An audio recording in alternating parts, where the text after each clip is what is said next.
We're just so excited that you're here. I am Dr. Renee Sunday. I'm just so excited that you're here. This is Good Deeds Radio, and you know I'm your favorite Southern girl. We just thank you for being here. What we're going to do is we want to, first of all, just pause and say that we thank you, thank you, thank you. We thank you that you may be listening live. You may be listening on our podcast. You may be listening on YouTube. You may be on our website. You may actually be on our social media as well. But wherever you are, we're going to actually, first of all, salute you. We're going to thank you for being who you are, because we cannot be who we are, guess what, unless you are who you are. And we are all in a process to, guess what, do better each and every day. What we do here at Good Deeds, we help you shine that light to the world. And people say, Dr. Sunday, tell us about this light. The light is your goals, your dreams, the reason you were born. Yes, the reason that you burn the midnight oil, as people say, the reason that you actually help other people. That's what we do. We help you shine that light to the world, and also we help you share that message, because you know it's always a story in everybody's life, right? But we want to get started here. I want to tackle the question for this session. You've sent in so many questions. The question is, ask Dr. Renee. And so we're going to do that because we have a powerhouse in here. And I'm excited to have my pen and paper ready, and I know you have that as well. But the question for Dr. Renee, the question, they said, Dr. Renee, we tuned into your broadcast one time, and you expressed that you grew up in poverty, that you actually had to deal with bullying. And they wanted me to dive a little bit into that a little bit on this broadcast today. And I just want to say we had a long conversation, me and the young lady, about it. Of course, with anything that has happened in your past, you didn't invite that in. You know, as the old saying, life happens, right? Things happen in our life that we don't understand, some things that we just say, okay, what's really going on, okay? But actually, the great thing about it, I did have great role models in my life. My mom and dad, when I came home to let them know what happened at school, they actually quickly supported me. They actually told me that I was beautiful and I was wonderfully made, that I can do whatever I put my mind to, that I can do that thing that's bubbling inside. And you know what? I tell people, I listen to that small voice of my parents saying that even when things happen to me today, you know, it's great to have wise counsel. It's great to have people in your circle. But you have to believe it yourself that you can do what you put your mind to. But what I really like is having mentors and coaches and people in my inner circle that's not going to tolerate me. They're going to, guess what? They're going to celebrate me. And they also going to push me further, because sometimes other people see that greatness in you, guess what? Then you can see yourself. But that's just a tidbit. I went through challenges. People say it seems like my life is easy. You know, as the Bible says, you know, what you have is much required, right? So whatever you're doing right now, the level that you're at is much required to actually be there, stay there, and go to the next level in your life. So it's not a piece of it. And all of us have challenges. All of us have things we have to go through. But we just got to do what I always say. You know what I'm about to say. We got to don't stop. We got to get it. And, of course, if you have a question for Dr. Renee, we'll do a snippet here on the broadcast. But the thing what we really need to realize is we're going to have a conversation about it, and we're going to help each other. That's what we're going to do, because you matter. Everybody matters, okay? Because if you tap into your purpose, guess what? You're going to help somebody smile. You're going to help somebody fulfill their dreams. And guess what? That's going to make the world a better place. Woo! There you go. But, you know, I don't want to delay. Because I have an amazing young lady that's with us. And the thing that I love about her, I just love the things she stands for. And you know my team set me up. So it goes right on into what we're going to talk about actually today. We have Miss Carolin Hauser Carson here with us. She is a German-trained neuropathic doctor, humanistic, depending on how you want to pronounce that, if you're from the South or from the North, psychotherapist. And she's a family facilitator. She's an author of not just one but two, but many. One we're going to talk specifically about today is Blossom, the 7 Steps to Sexual Healing. And her upcoming book is The Pleasure I Keep. Now, I'm into both of those, right? The thing that I love about her is she's an international recognized speaker and teacher. Her subjects that she concentrated spirituality, healing, and guess what? Women empowerment for almost, guess what, 2 decades. Carolin combines her knowledge to helping women and brave men as well to have abundant, love-filled lives that flow, guess what, flow with a sense of ease. Now, y'all thought I didn't. It all works out, right? Her work is based on the intersection of where the human body, guess what, an experience meets past and even, you see what I'm saying, trauma, and she shows how each individual, authentic and true self, is the source of one's own good, a place of unlimited abundance, creativity, courage, and joyful. Y'all know I'm shouting already, right? Carolin currently lives with her divine partner, I love it, and soulmate, Paul, and her 2 beautiful, beautiful children. And guess what? The sunny Santa Barbara, California. And she knows I love California. From where she teaches, speaks, and also travels to host healing retreats, guess what, all over the world. We want to welcome the world changer herself, Miss Carolin Hauser Carson. Are you there? Yes, I am there. Thanks for having me. Hi, I just love it, Carolin. It's just an honor and a privilege. I just want to say that right away before I even get too far on this, because you are just a world changer in yourself. So thank you so much for taking time out to be here with us on Good Deeds Radio. Thanks for having me. Wow, we're going to get in. We have our paper, we have our pen. Of course, we got a replay, too, as well. So, Carolin, what inspired you to write this amazing book that we're going to chime in on this afternoon, morning, no matter where we are?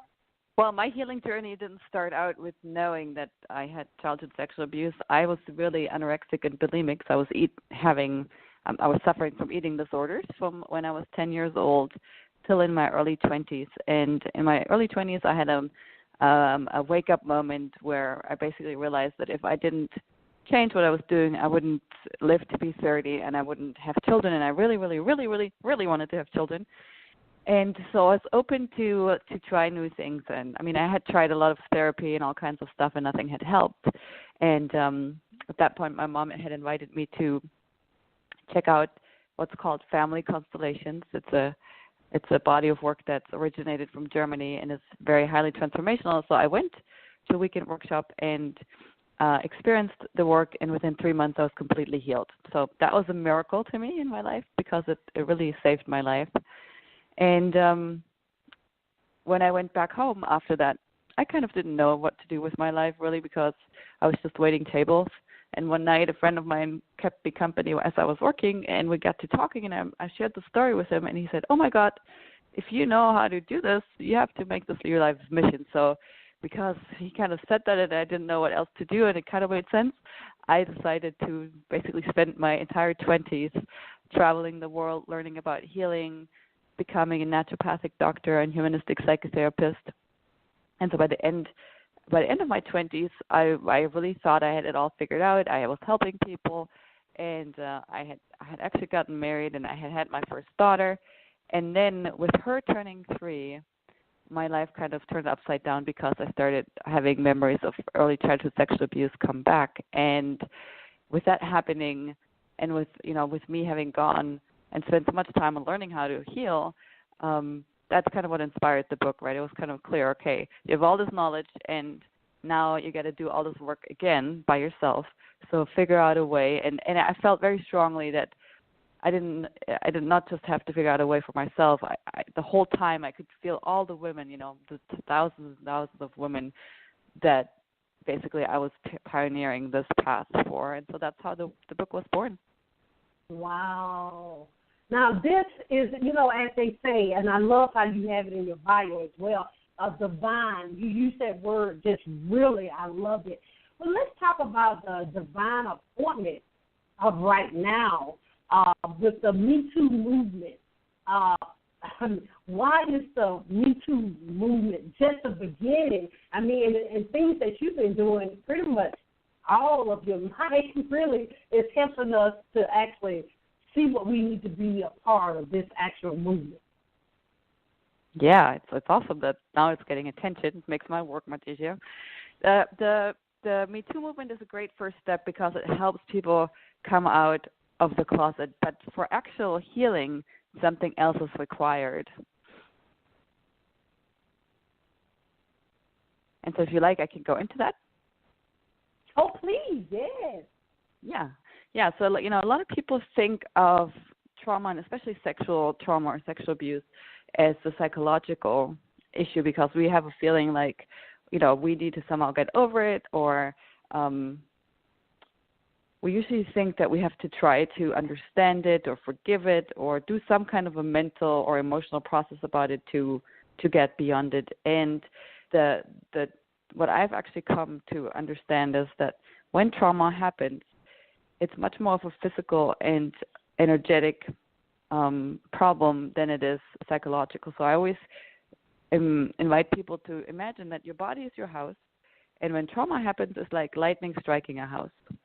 And so when lightning strikes a house, the circuits in the house that make, the appliances in the house work, to make the heater come on or, whatnot, those circuits literally fry from the overload on electrical energy that came through the lightning. And so it's the same with your physical body and your nervous system, right? Your nervous system is an actual physiological part that distributes energy that makes your body run and makes you work and function. And so when trauma happens, it's too much energy is generated in your body, and it literally fries your brain, it fries your synapses, and so then you can't function properly anymore. Your body can't function properly anymore. Your feelings can't function properly anymore. So it's a very different way of looking at it, and also much less scary because when you realize, this is much more of a physical thing than an emotional, it takes the whole terror, I think, out of even thinking about starting the healing process.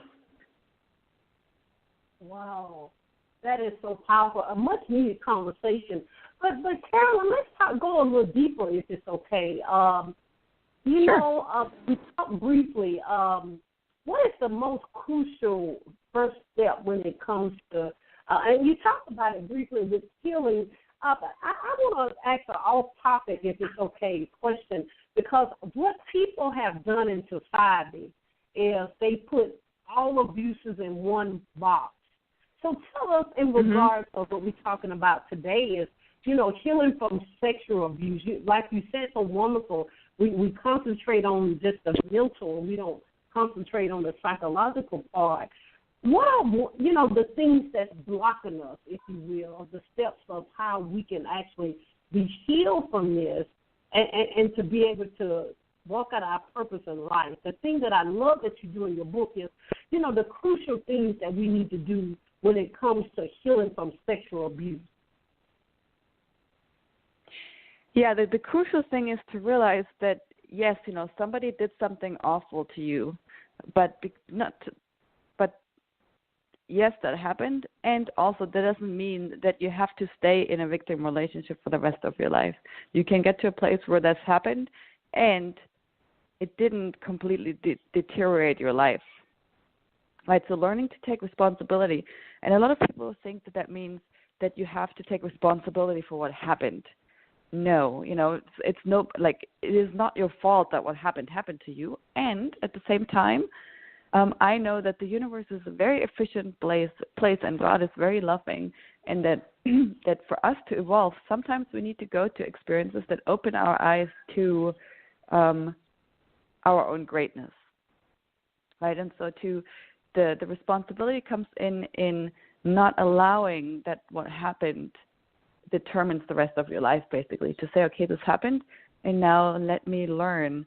Let me see why it might have made sense, right? In my life, it made sense that it happened because I wanted to learn about personal power and how I can become a powerful co-creator. And so I had to give my power away, and I had to see and wake up to how I'm doing it before I could actually be powerful in my own life. And so for you, it might be something similar, it might be something a little different. A lot of people who go through, especially sexual trauma, develop really amazing spiritual gifts because you had to use those six senses, right, to stay safe and so forth. So, maybe that's why it had to happen to you, so that you can have those amazing or develop those amazing gifts. So all I'm saying is that see if somehow you can see a gift in what happened, so that you don't have to stay in a relationship to the event where you feel this happened, you have no choice, it ruined your life, and you're basically damaged forever. It is absolutely not true. Wow, that's powerful. And not to make this, because what some people do when we talk about different abuses but this is what I think we need to address with how can, let's for example, women tend to seem like there's more women in sexual abuse than men. So what makes that, in your research and the things that you do with your clients, what makes a woman more susceptible, that it happens more in women in regards to sexual abuse? Well, I do think because, we as women are the weaker gender, that in the past we really needed to say yes and submit and not say anything for our mere survival, right? And so it's very, very, very deeply ingrained in us that we better don't say anything and just go along with the program. Otherwise, we're going to get hurt or killed or something. And I do actually think in reality that oftentimes it might be not the case, that we're just too afraid to say no or to say really what we want or what we like or what we don't like, or speak up because we think we can't or we think it's going to end badly. I have my own theory. I think that maybe, because the numbers are so high, the numbers is like 1 out of 3 women report that in the United States, right? And so you can imagine that it's probably higher in other parts of the world, have had a negative sexual experiences. And my feeling is that maybe in some of those cases, the men weren't even aware that they were doing something that the woman didn't like, right? Because we just don't speak up. And then obviously there's other cases where there's violence involved and all of that. But so it's I think it's a topic that's obviously has a lot of taboo and it's very touchy. And also I think if we can just look at it honestly and not in a way of like, oh, it's the women's fault or it's the men's fault, but like, okay, how do we both participate? How can it be that the numbers are so high, right? And I think part of it is this pattern that we are ingrained with as women to just not say anything, when in fact we might actually do have a choice and we might, we could speak up and it wouldn't end up badly.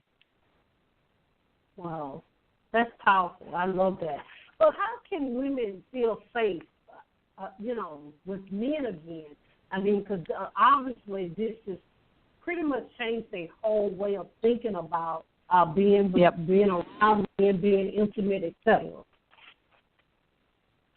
Yeah, so part of the reason why we don't feel safe again after trauma has happened, and especially if it's been sexual trauma, is because our brain chemistry gets altered. Our brain consists of 3 different parts. It's the bottom of the brain is the reptilian brain that's connected to survival, and then there's lower parts of the brain that are really connected with creativity, resourcefulness, making decisions that are really in alignment with your purpose, your genius, your individuality. All of that is really in the higher regions of your brain.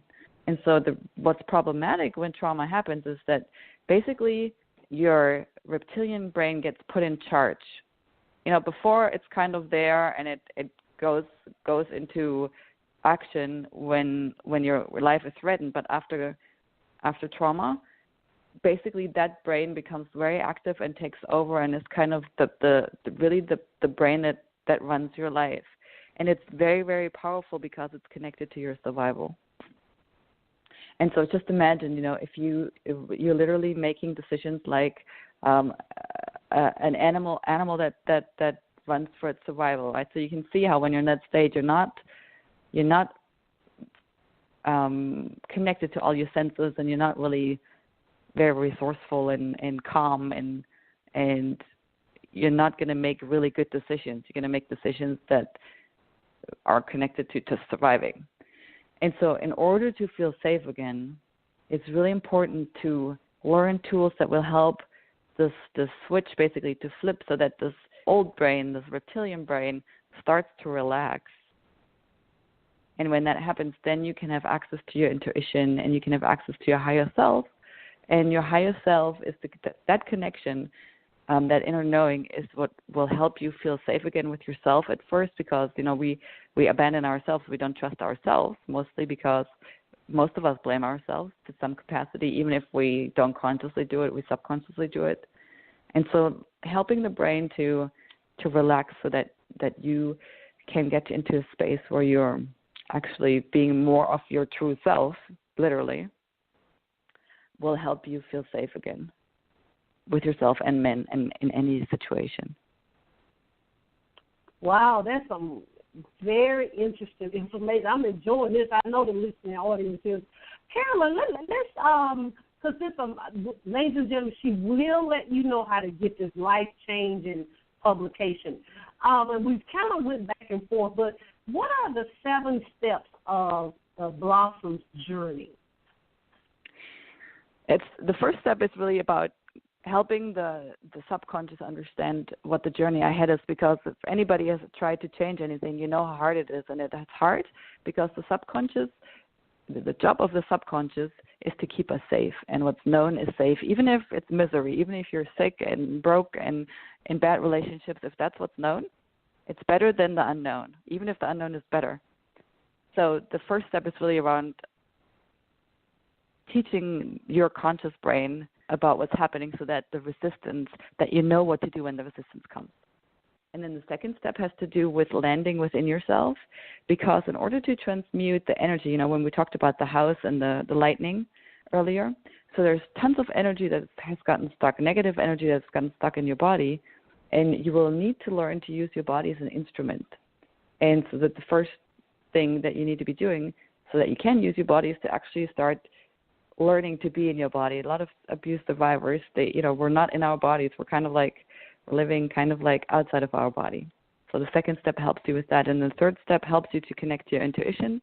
The fourth step helps you to see with eyes of truth, kind of what we talked about in the beginning, to really see that, you're not really a victim, that yes, this happened to you, but there's ways that you can change and take something from it and become really strong. And then and I help you see that, because obviously that's hard for a lot of people to do. And then the fifth step is really where I teach you how to use your body as an instrument to transmute and transform the negative emotions and negative energy, so that you can heal your nervous system. And then the sixth step and the seventh step have all to do with being in a relationship, using your relationships for your healing, knowing how to communicate, learning about feminine and masculine energy and how to be in the feminine and how to use the masculine if you're a woman, or how to be in the masculine and use your feminine if you're a man, so that you can really be in an energetic wholeness. Like my work is a lot around looking at us as an energetic being and helping us to be harmonious as an energetic being, so that we can resonate or vibrate at a high vibrational frequency. Because when we do that, our life becomes very pleasurable, and it's easy for us to know what our purpose is, and it's easy for us to fulfill our purpose, and all of that. So, yeah, those are the 7 steps in a nutshell. Wow, of course, a life journey that you had to learn this. Oh, it's just so fascinating. I'm just so amazed. But let's dive a little deeper, because this is powerful. I know people are being changed every day just by you being in your purpose. And you touched on it. What is pleasure intelligence? You touched on that a little bit in your 7 steps, but what is pleasure intelligence? That's powerful, I know. Yeah, so after I went through Blossom Journey and then kept off, I realized that what we really need to develop is pleasure intelligence. And so I say, people have to develop a pleasure IQ, and a pleasure IQ is really someone's ability to allow pleasure in all areas of your life. I believe that we all came here to have the best feeling, most fulfilling life experience that we can have, and that includes living your purpose, right? Because that's when you live your purpose, and the abundance comes, the fulfillment comes, the happiness comes, and everything comes from that. And so a lot of us have blocks around that, and so learning to let go of those blocks, learning to allow ourselves to feel pleasure in different areas, when we can do that, that's how we change our energetic frequency, and that's how we become a high vibrational being, basically, right? So when we've gone through abuse and trauma, basically there's almost like an energetic layer that's put inside of us that's keeping us low vibrational, and it's keeping us away from really being the person that we're meant to be. And so it's about like getting rid of those layers so that we can truly shine and be who we are. And developing your pleasure intelligence helps with that. Wow, I knew it was amazing. So what are the 2 things necessary to manifest what we want in life? Everybody talks about it, abundance now, manifestations now. I even have a book, Manifestation Now. But what 2 things are necessary to manifest what we want in life? Yeah, so the 2 things that are necessary is that we know what our real, true core desires feel like, right? Because oftentimes we want something, but it's actually not a real. Let's say, you want to get a job because you need the money, but you really don't want the job because it's really not what you want to do, right? So, learning what our true, what our soul is basically pulling us toward, and again, this has to do with being in your body. So, it takes a little while for some people to learn, especially if you've been out of your body. But essentially, it's really just learning what it feels like to have a real core desire, and then allowing that and not putting it away, because that's also what we do. We have a glimpse of what we really want, and then we put it away and say, oh, it's not possible for us. So those 2 go together, and learning to feel and know and allow our core desires. And then the second thing is we need to learn to get ourselves into a place of non-resistance, or a state of non-resistance, an harmonious energetic space where we have no inner conflicts, where we're basically in harmony with ourselves and life. Because when we're connected to our core desires and say yes to them, and when we are in a harmonious state, then the universe can come and bring us and help us and meet us, and our life experience is one of ease and flow and fulfillment.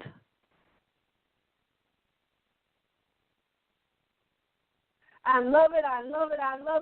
Carolin, tell us, we tapped on it, but tell us, what are your 4 steps of the pleasure IQ system? The first step is releasing shame and guilt, because as we talked about, shame and guilt are very, very low vibrational frequencies. Or as we talked about negative emotions, shame and guilt are actually some of the very lowest. They vibrate at 30. 200, the vibration of 200 is where things start to be life-affirming or can sustain life. Anything below 200 is actually life-destroying. So, if your body is sick, it's probably because somewhere there is negative energy in your body and you're vibrating below 200. And shame and guilt are 2 very low vibrational frequencies. So we address those first. And I teach people how they can release shame and guilt and how they can spot it. And then the second step has to do with integrating the feminine and masculine, because for most of us, the reason why we're not in harmony is because we're in conflict, or we have those 2 energy streams in conflict within ourselves. And then the third step is reconnecting to your core sexual power. A lot of us are not connected to it, even if we haven't gone through sexual trauma, because as a society, well, let me back up a little bit. The people in power have known that there is vibration and that there's high vibrational states and how to get into high vibrational states, and that it is connected to your well-being, to your pleasure, and to the way that you feel. And so they have intentionally taught us to disconnect from our pleasure and our power, right? So the church and, there's all kinds of ways that we've been really disconnected from it's made to appear that sexuality is bad, right? Because people in power knew that when they do that, when they introduce shame and guilt, right? The easiest way to introduce shame and guilt is through sexuality, to saying, oh, that's bad, because we're all like, oh, it's so close to us, it's so intimate that, it's when we have shame and guilt in that area, it's where it suppresses us the most energetically. And so people in power have known that and used religion and other teachings to basically keep us all disempowered.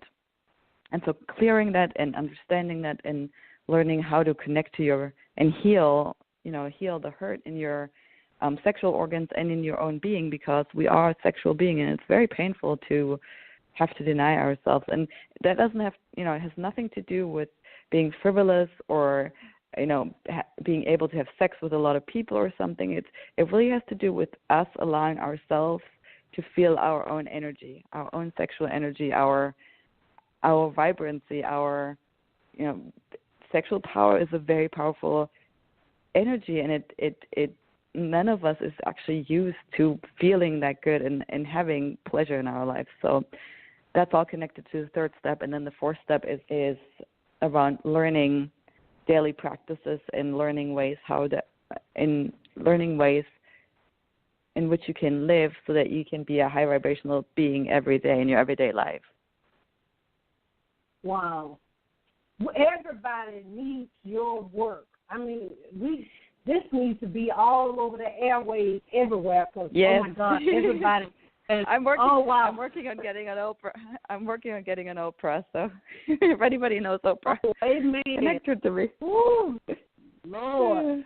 But Carolin, I mean, you have so much to share. Tell us. Let's do this, because time is going by so quickly here. Yes. What are some resources that you have, and where can we find them? I mean, like I said, everybody on the planet. I mean, it needs to be a prerequisite at every level, because I know, right, all of us have had some experience we need to overcome and go forward, so we can, pursue our purpose with the right energy. So tell us, what are some of the resources you have, and where can we find it? Yeah, so my main place where people can find me is my website, and it's called womenintheflow.com. Women in the Flow, and flow is FLOW.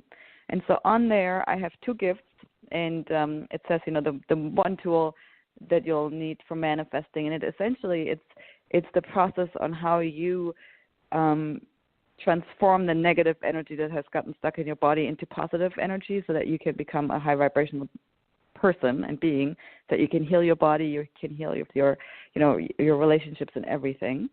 And then the second tool is a practice that teaches you to learn what your real yes and what your real no feels like, so that moving forward, when you feel in your body and know, that you have, that's a no, and then make decisions based on that, basically. And when you do that, your life transforms very quickly as well.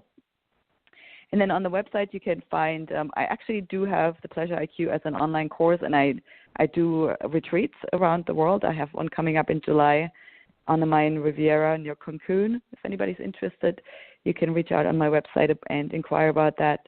And I also have a free Facebook group where I am daily, basically, and answer questions, give tips, share what I do for my everyday living, how I keep myself in great vibrational shape and so forth, and share more resources. And that you can also find that on the website and on Facebook. It's womenintheflow.com. Well, Women in the Flow on Facebook as a Facebook group, and the website is Women in the Flow. And the book Blossom you can buy on the website and also on Amazon. Wow. Wow, we just need to hang out. We need to bookmark her website, ladies and gentlemen. That's what she said. Oh, my God, because there's a plethora and a vast of information. But Carolyn, I want to ask this.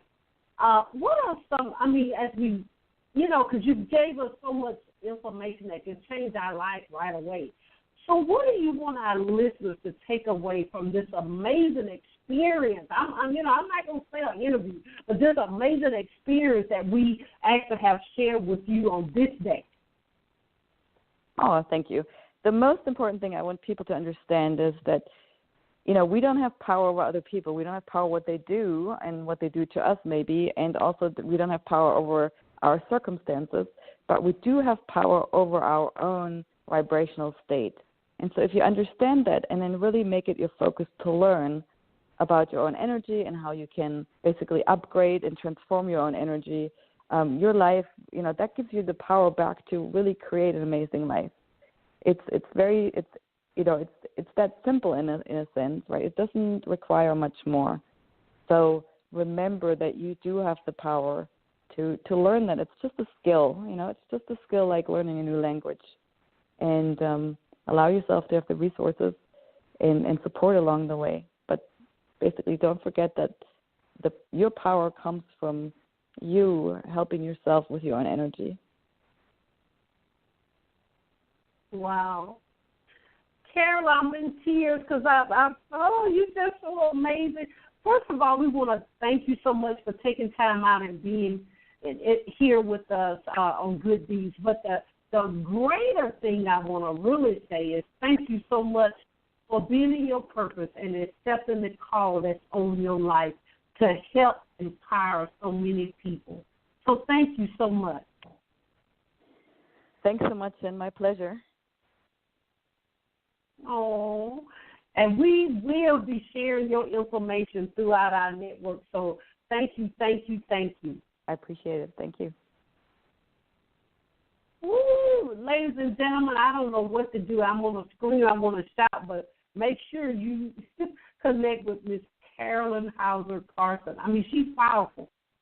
I'm about to fall out my seat, Jesus. Well, anyway, but we're going to have the replay up very soon. Please share this with your friends and family. All of her information, you heard what she said. She's giving you a lot of information that's free.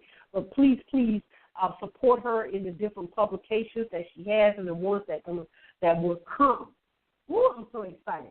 But what we want to let you know that if you want to contact with us, if you want to be a guest on our radio, TV show, or if you want to actually have your own radio show, we are coaching people with that. And we want you to walk in your destiny. So we actually help people identify their purpose if they're not aware. And then we help them build a platform so they can be seen, be heard, and guess what? Get paid. That's right. And help people smile, help people fulfill their dreams. And we also have a publishing company and a nonprofit organization. If you're looking to support and volunteer with a nonprofit organization, we have all that information over on our website, which is reneesunday.com. Again, that is RENEE, Sunday, SUNDAY. What we want you to know that is you do have a calling. You do have a reason you were born. I'm going to say, get ready, hold your ears. You're not a mistake. You got to do three things. You got to believe, you got to trust. And guess what? You got to walk that thing out. You got to do it because we need you in this world to walk out your destiny, your purpose. You got to don't stop. Say it with me. You got to get it. And you got to get your purpose now. This is Good Deeds, and I'm Dr. Renee Sunday. We'll see you next time. Bye-bye.